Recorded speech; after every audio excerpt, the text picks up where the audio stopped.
Cooker గిన్నె తీసుకున్నాను, కొంచెం నూనె వేసుకున్నాను.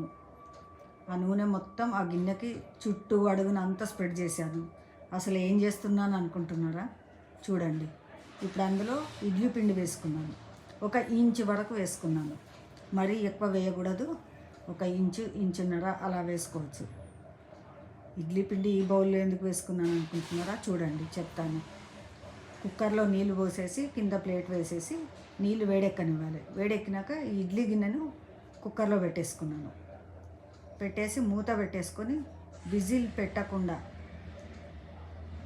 ఒక 12 నిమిషాలు మీడియం మంట మీద ఉడకనిచ్చాను నేను. మనం ఇడ్లీలో అయితే ఎలా ఉడకనిస్తాం, అచ్చంగా అలాగే ఉడకనిస్తున్నాను.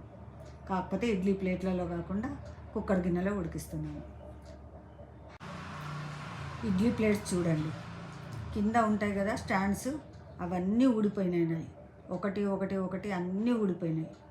నేను ఇది ఊడిపోయినాయి, ఇది పని చేయదు అనేది మర్చిపోయి నేను ఇడ్లీ పిండి నానబెట్టుకున్నాను.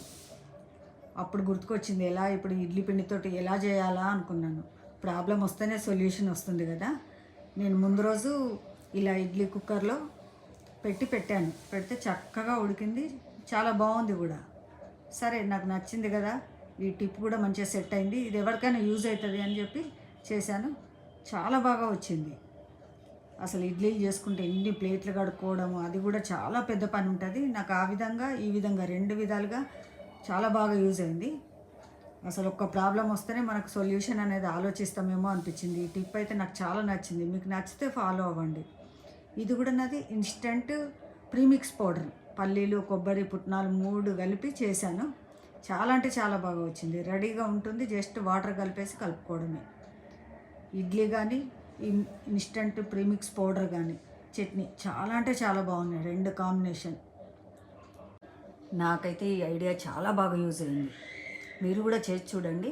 మీకు కనుక నచ్చితే నా ఛానల్లో కామెంట్ బాక్స్లో చెప్పండి, ఎవరు ట్రై చేశారు, ఎలా ఉంది ఏంటి అనేది చెప్పండి. ట్రై చేస్తారు కదా మీరు కూడా, కంపల్సరీ ట్రై చేయండి.